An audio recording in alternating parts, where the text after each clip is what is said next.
Welcome back to the Stimulating Stuff Podcast. I'm your host, Rich Vogel, and I'm in my prime, baby. That's right. I'm looking good, feeling good. I'm sharp as a tack. I have life by the reins, and I'm full speed ahead. I want to spend all of our time together talking about me and how great I am. And that's the subject of today's podcast, narcissism. This is one of several topics that I want to cover in the realm of psychology, and I'm going to cover them over time, but narcissism's up first. Before we get to that, though, I've been thinking, what's up with Google? Has anyone noticed recently that Google sucks after they adopted the AI? I can't find anything I'm looking for. Top search results are often irrelevant, and they pull information from random sources, often incorrect information, and from invalid sources. Finding information has become far more tedious. Here's a prediction. So we all know Google is everywhere. It's many people's default search engine. It's a worldwide household name. It's a noun and a verb. But I predict these recent changes will start to drive away their users. Like me. I'm ready to jump ship. I'd love to hear about your experiences. Has anyone converted to alternative search platforms? Personally, I'm looking at DuckDuckGo, but I haven't pulled the trigger yet. Send me an email and let me know what you're doing. All right, that rant is over, so on to the next one. Today's topic, narcissism. Let's begin here. What is up with boomers? I'm talking about baby boomers, folks born between 1946 and 1964. Have you noticed a large segment of this generation just won't quit? What do I mean by that? Well, according to current labor statistics, more than 30% of baby boomers in the U.S. remain active in the labor force past the age of 65. Compare this to the two previous generations before them, where less than 20% worked past retirement age. In 2018, the labor participation rate for women aged 65 to 72 was 25%, and of men in the same age group, it was 35%.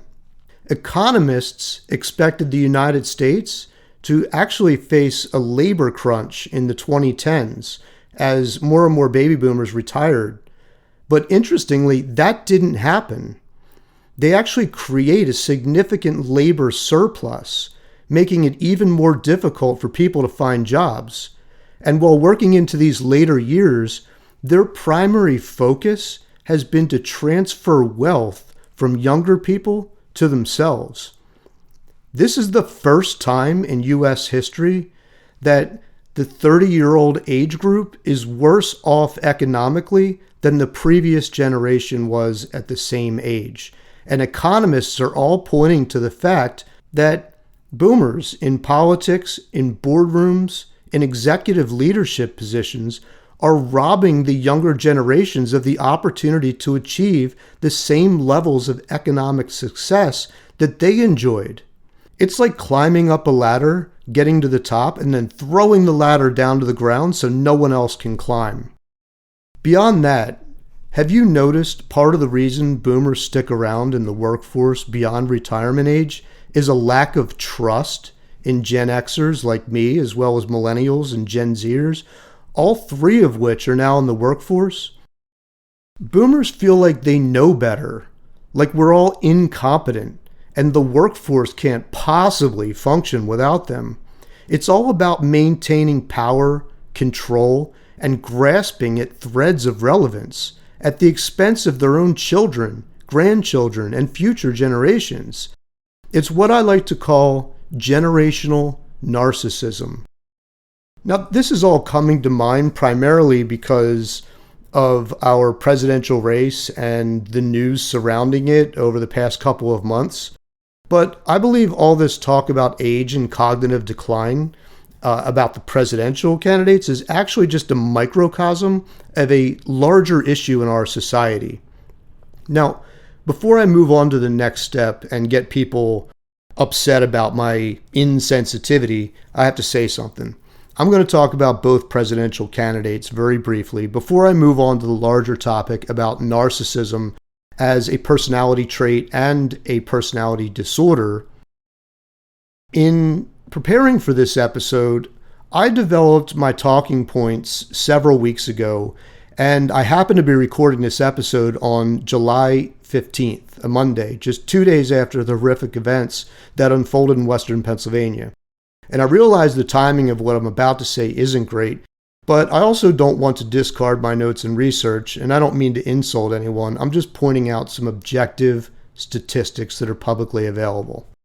So with that being said, let's talk about our presidential candidates for a second. And I'm using them as stick figures for an issue of generational narcissism, mostly because they're both well known throughout the world.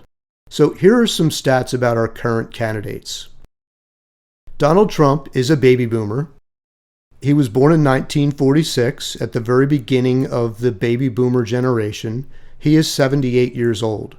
According to actuarial tables provided by the Social Security Administration, he has a 20% chance of dying of natural causes during the next 4 years. 27%. Joe Biden is not a baby boomer. He's part of the previous generation, called the silent generation, which is composed of people born between 1928 and 1945. He was born just 4 years before Trump, in 1942.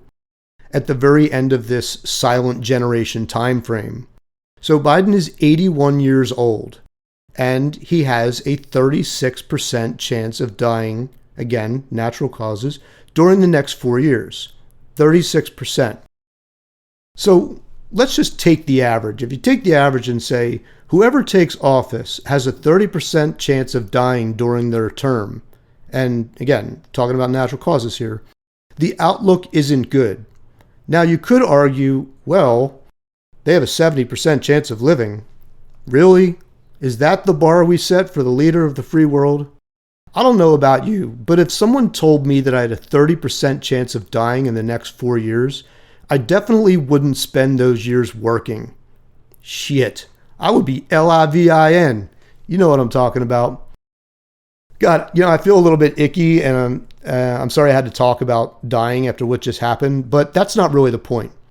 The point is that a shockingly high number of people in that generation, that age group, presidential candidates included, continue to work well past normal retirement age because they seem to have this need to maintain power, control, and influence during their sunset years when they could be enjoying retirement and all that comes with it. Since it's been in the news, let's briefly touch on the topic of mental capacity. According to a 2020 study published in the Proceedings of the National Academy of Sciences, or PNAS, humans tend to reach their peak mental abilities around age 35 and then begin to decline after age 45.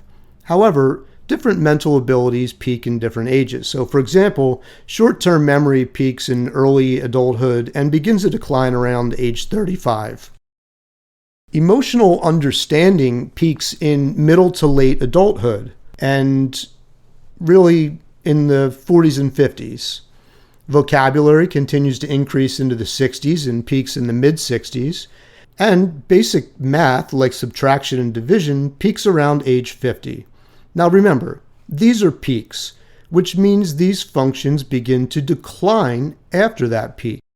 Now, there's no real consensus in the literature regarding when cognitive decline begins, and there are significant differences between individuals and a plethora of other variables to consider. But, you know what peaks in your late 70s and early 80s? Your probability of death. It just does. Call me ageist if you want, but I totally agree with Scott Galloway, who always says, you know what else is ageist? Biology. There's something about this generation, though. They seem to have no desire to cement their legacy in their 50s and 60s and then retire at a normal age to enjoy a peaceful life, surrounded by family and friends and devoting their time to rewarding activities like travel, woodworking, knitting, pickleball, or standing on the corner in 95-degree weather like this septuagenarian that I saw the other day with a giant sign hanging off of his back that read, Pope Francis is the Antichrist. The Catholic Church is Babylon, mother of harlots and abomination of earth. Revelations 17:5. Let's talk about it. I thought to myself, there's a guy who's doing what he loves in retirement, preaching the good word. But there's a significant subset of boomers who seem to want to work until they die. The White House, Congress, Supreme Court, boardrooms, they're full of them, refusing to step away from the spotlight in some obvious, desperate attempt to stay relevant at the expense of younger generations and at the expense of their own reputation and legacy. Sadly, they seem unable to recognize the loss of their own relevance, pressing on as if they have the same skills and reputation as they did 20 years ago.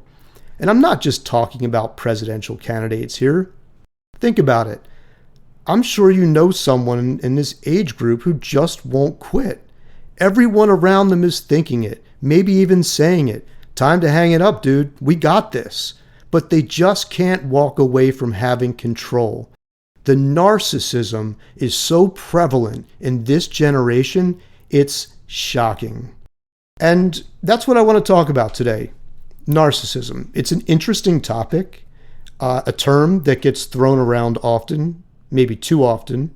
It's something that's not fully understood, and in some circumstances, arguably the most dangerous personality type you can encounter in life. So, what exactly is narcissism?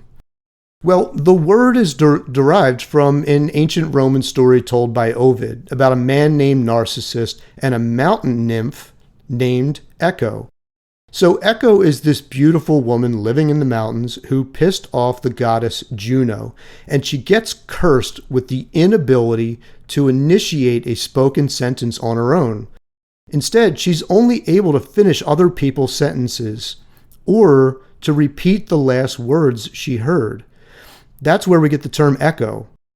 So Echo is hanging out in the mountains, like mountain nymphs do, and she spots a handsome man named Narcissus, who was out hunting with his friends.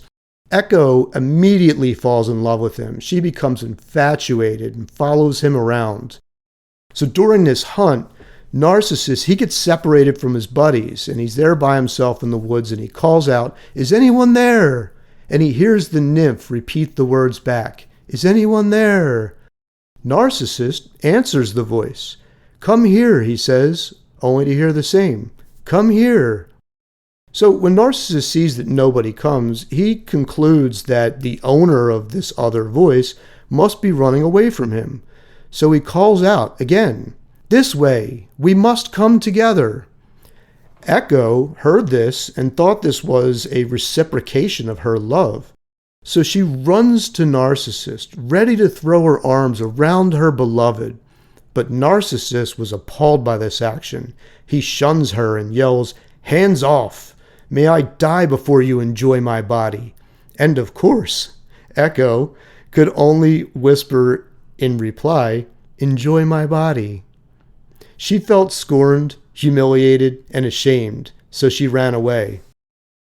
Now, Echo had some mountain nymph friends, right? And when they saw this, they prayed to the gods to punish Narcissus for his behavior with a love that was equally not reciprocated. So the gods called Narcissus to fall in love with his own reflection. So one day, he looked down at his reflection in a pool of water and he became mesmerized, unable to take his eyes away from this beautiful person that he didn't even recognize was himself. And ultimately, as a result of his own love and admiration for himself, unable to look away from his own image, even to eat or drink, he wasted away and died. So this is obviously a cautionary tale for both echoists and narcissists not to become obsessed with themselves or others. Anyway, back to the question of what exactly is narcissism. At the most basic level, narcissism is selfishness, self-admiration, a need for admiration from others, a sense of entitlement, and low empathy, all of which are rooted in a deep-seated, often unconscious, feeling of shame and security. Beyond that, you can think about it two ways. First, there's narcissism as a personality style, just like agreeableness or introversion are personality styles. And with all personality styles, there's a spectrum. So on this particular spectrum, in the middle is what I like to call the Goldilocks place. You have a healthy level of self-esteem, empathy for others, and humility. Someone who falls in this middle point of the spectrum may be called an empath, who genuinely feel others' emotions and connections and connects with them in a meaningful way. On the other end of the spectrum, from the narcissistic end, you have the egoist, someone who has a fear-driven tendency to prioritize others' needs over their own. So they tend to suppress their own desires, often echoing others' desires instead. That's why I told you the story about Narcissist and Echo the mountain nymph. You see what I did there? Anyway, on the absolute extreme other end of the spectrum from egoism is a clinical diagnosis called narcissistic personality disorder, or NPD, which has an ICD-10 code and is formally defined in the Diagnostic and Statistic Manual of Mental Disorders of the American Psychiatric Association. So, just to package this and reiterate a bit, you have narcissism as a personality style, which is sort of right of center on this spectrum that I talked about, and it can be mild, medium, or excessive. And then at the extreme end of it, on the very end of this spectrum, you have narcissism that is a clinical diagnosis. So according to that Diagnostic and Statistic Manual, narcissistic personality disorder is defined as a pervasive pattern of 9 criteria, 5 of which must be present for a diagnosis. So clinical features have to include at least 5 of the following, and I'm going to read all 9. So 1, having a grandiose sense of importance, of self-importance, such as exaggerating achievements and talents, expecting to be recognized as superior. 2, preoccupation with fantasies of success, power, beauty, and/or idealization. 3, belief in being special, and that they can only be understood by or associated with other high-status people. 4, demanding excessive admiration. 5, sense of entitlement. 6, exploitation behaviors. 7, lack of empathy. 8, envy towards others or a belief that others are envious of them. And 9, arrogant, haughty behaviors and attitudes. Individuals with narcissistic personality disorder may not recognize their illness because it's generally egocentric, meaning that the behavior is really in harmony with their needs and goals. So they typically don't end up in therapy unless they're forced to. And of course, once diagnosed, they're likely to discontinue the therapy because the very diagnosis is contrary to their own views of themselves, their own self-importance, entitlement, greatness, need for admiration, and self-idealization. But just to be clear, I'm not a licensed clinical psychologist, so I'm not going to talk about narcissistic personality disorder. Instead, I'm going to talk about the narcissistic personality style and aspects of that style, and ultimately the narcissists among us. These are people who are narcissistic on that end of the spectrum, but maybe not on the absolute extreme end. They definitely have a maladaptive personality style. They're often self-absorbed, vain, and outwardly expressive about their self-importance.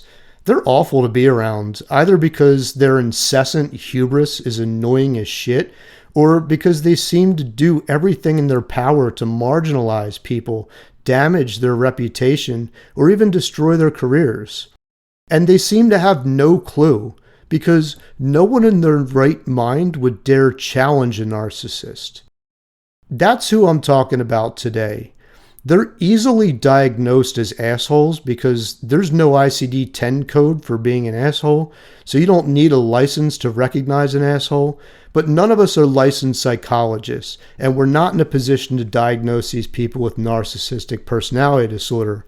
But we damn sure know these people, these narcissists among us, are the goddamn worst. And diagnosis or not, there's definitely something seriously wrong with them.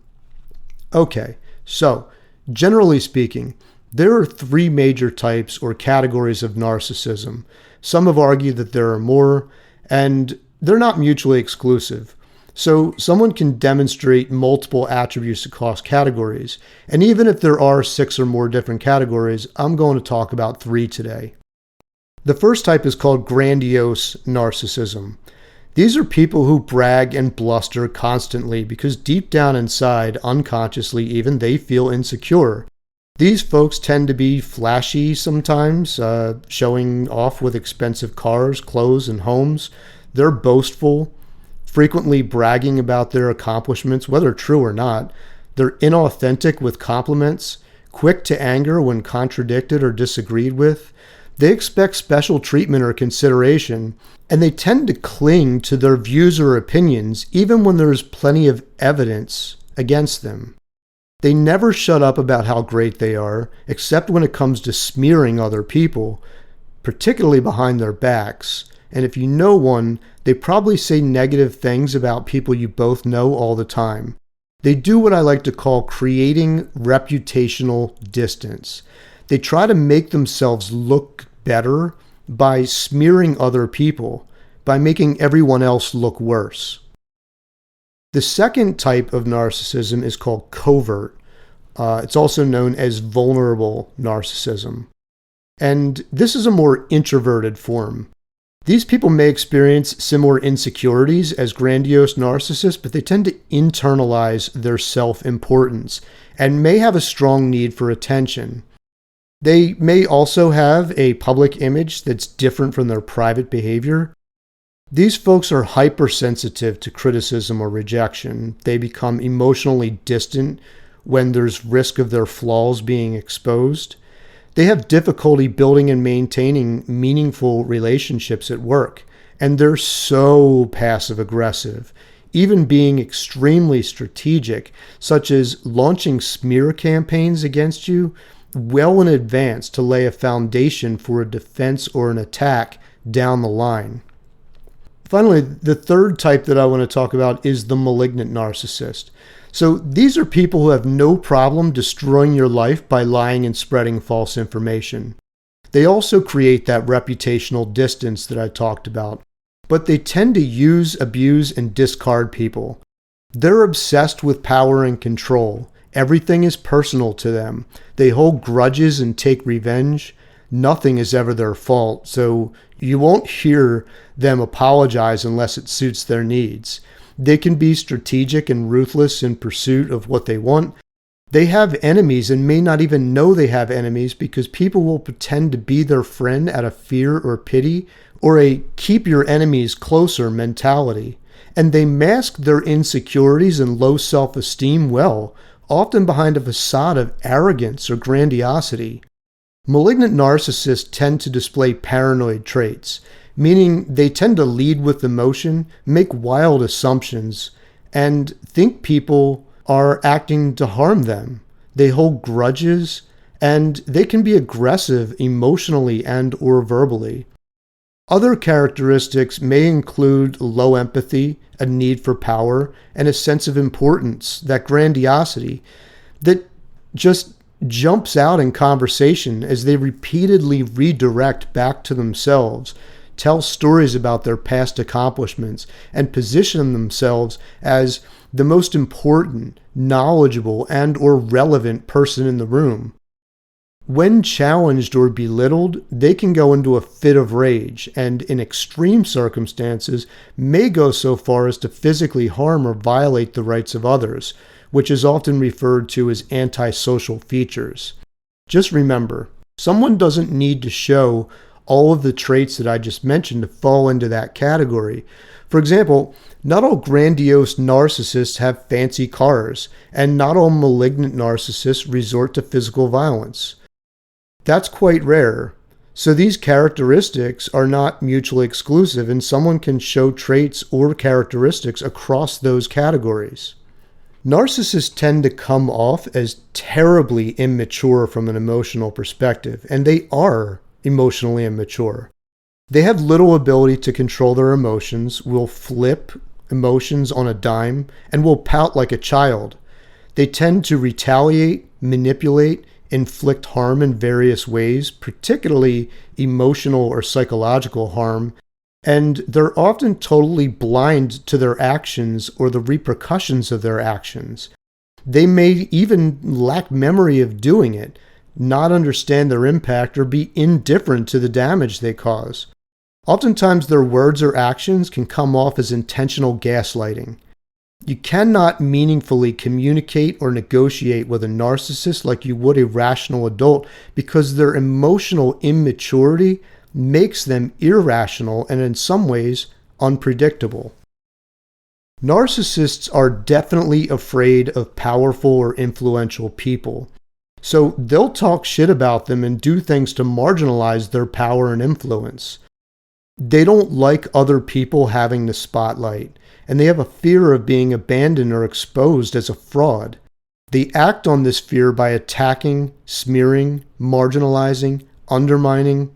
They also prey upon people without power, people with leaky boundaries, and those who don't stand up for themselves.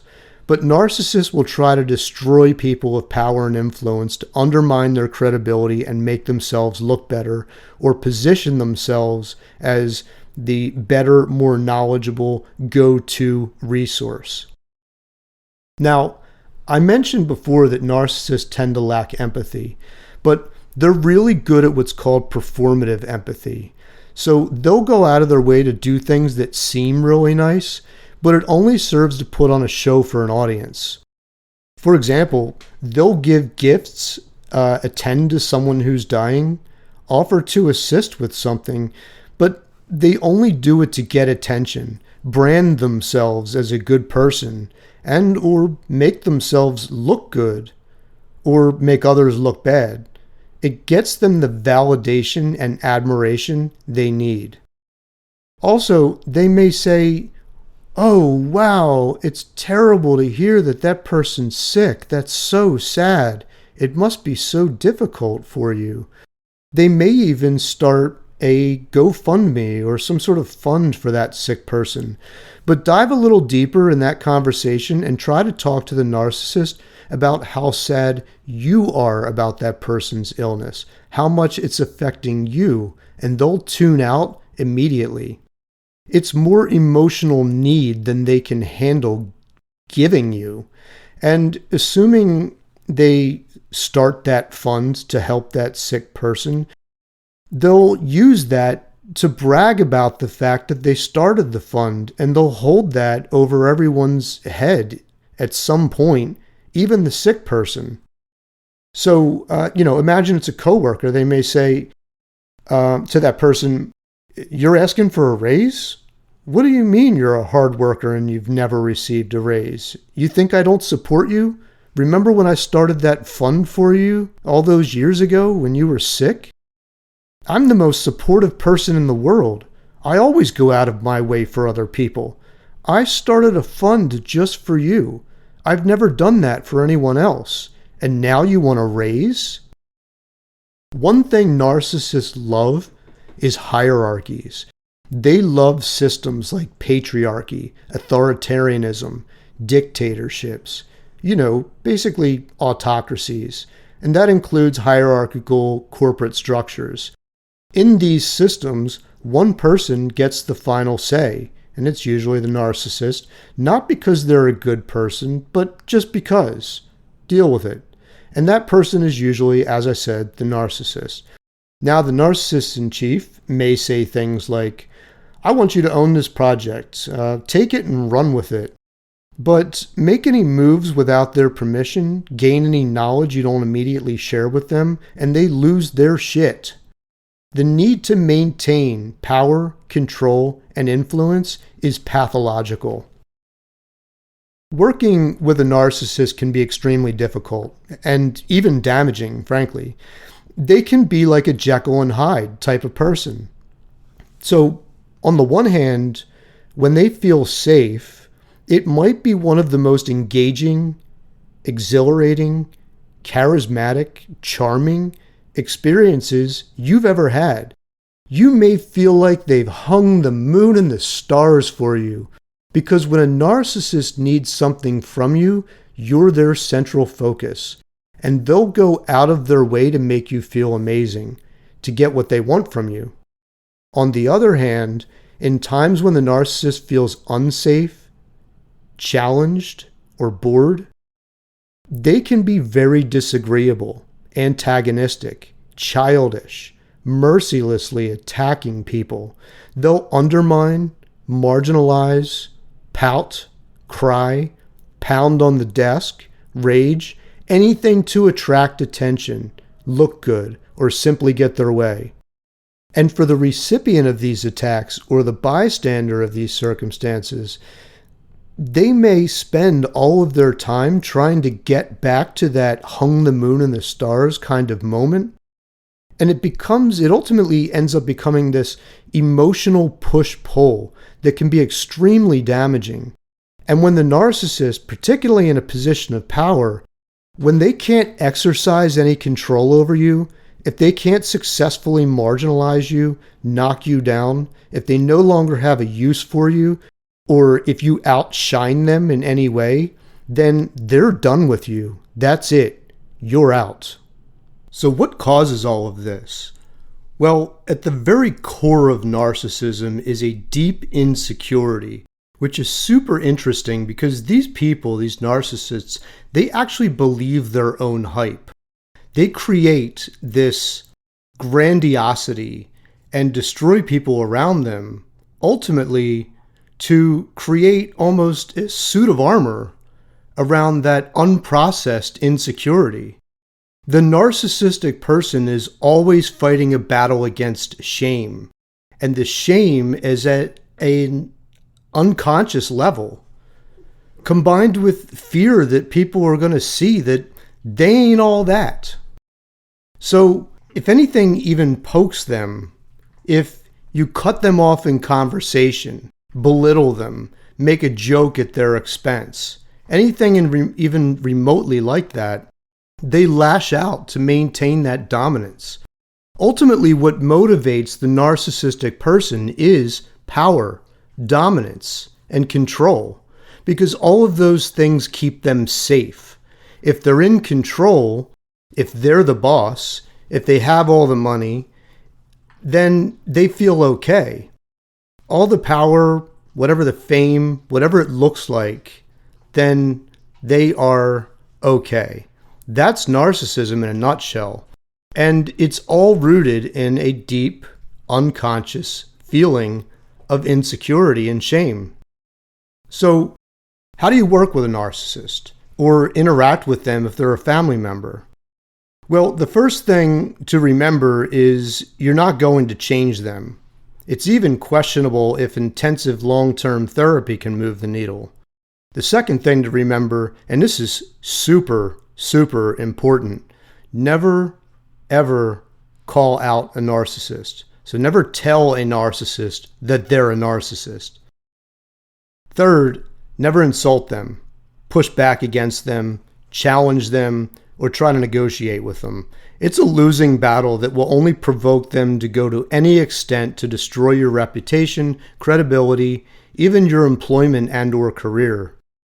If you have, for example, a boss as a narcissist, I say create as much distance as possible, even if that means leaving your position, leaving your department, or the company if you can. Seriously, get as far away from that person as you can. If you can't, your other alternative is essentially to take advantage of their weakness, manipulate them, to win their favor by feeding their ego, or being the proverbial yes man. Either way, that can be exhausting, and not everyone has the energy to play the game or assume a passive, deferential role and constantly, essentially, kiss ass. I know I'm not. Also, what if you adopt the quote unquote yes man mentality and say yes to things that go against your core values or put your reputation at risk? So you have to be very strategic in making these decisions about how you're going to interact with a narcissist. What about when the narcissist is a family member or friend? Well, they're going to try to rope you oftentimes into a game of back and forth like tennis. So imagine you call your mom, for example, who you know to be a narcissist, and the first thing she says is, "Haven't heard from you in a long time." The last thing you want to say is, "Well, the phone works both ways," because then you're creating this back and forth, and it allows them to start to create chaos and to attack you. That's a challenge, and that insult will set them off. Instead, you should say something like, "No, you haven't," and then move on to a different topic. But leave it at that. What you've done is essentially taken away that volley. As a famous psychologist once said, they're trying to play tennis and you need to play solitaire.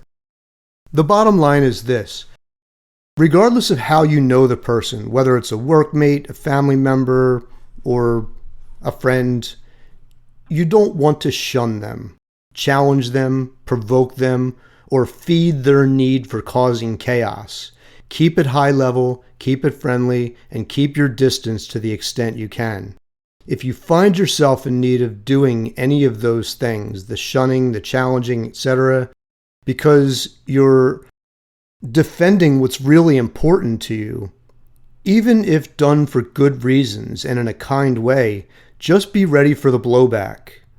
But it's good to assess your needs first and have a solid understanding of what you're defending or supporting and why. Because a narcissist's actions will often leave you feeling a tremendous sense of guilt, like you did something wrong for following what you know is best.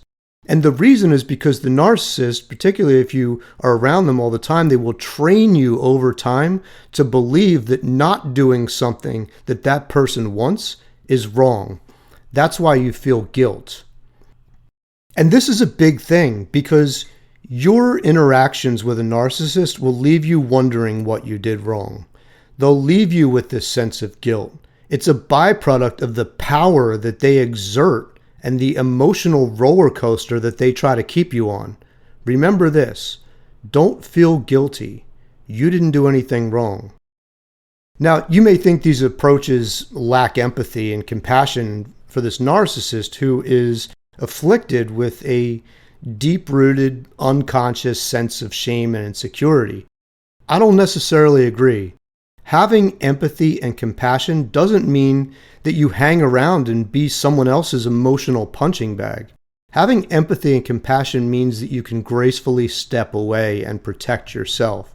And even if they're raging at you, you don't need to get in the mud with them because you at least recognize that they're experiencing pain and lashing out. But you don't have to stick around and take it on the chin over and over. Doing so makes you their prisoner. So let me bring this whole thing back full circle. This is an episode about narcissism, what narcissism is, what it looks like, and a little about how to deal with it, which can be extraordinarily difficult or impossible for some people. The main thing is to recognize the signs, try to create distance, protect yourself, protect your loved ones, and protect your mental health. And don't blame yourself for any chaos they cause in your life. I said earlier that a segment of the baby boomer generation and their unwillingness to retire and hand over the reins to the next generation is a sign of what I call generational narcissism. I picked on a few politicians as examples, as stick figures, but this trend is observed in all branches of government, on both sides of the aisle, in boardrooms, C-suites, and all other positions of power. These people don't need to work to pay the bills. They work to maintain that power, that control, that influence, even while losing their pep, even when surrounded by highly competent people who can easily run the show, even at the expense of the company or government they run, even at the expense of a well-deserved retirement filled with everything from travel to knitting to woodwork to pickleball to standing on a corner with that giant sign and preaching the good word. They just can't fathom the world functioning without them, and that's who I'm talking about, the narcissists among us. All right, that's it for today. I hope you enjoyed this topic. I would love to hear from you, hear your thoughts, your experiences. Thank you for listening. Please continue sharing this podcast on socials and through word of mouth, and send me your comments, insights, or questions to stimulatingstuffpodcast@gmail.com. I always love hearing from you. I'm Rich Vogel, and that was Stimulating Stuff.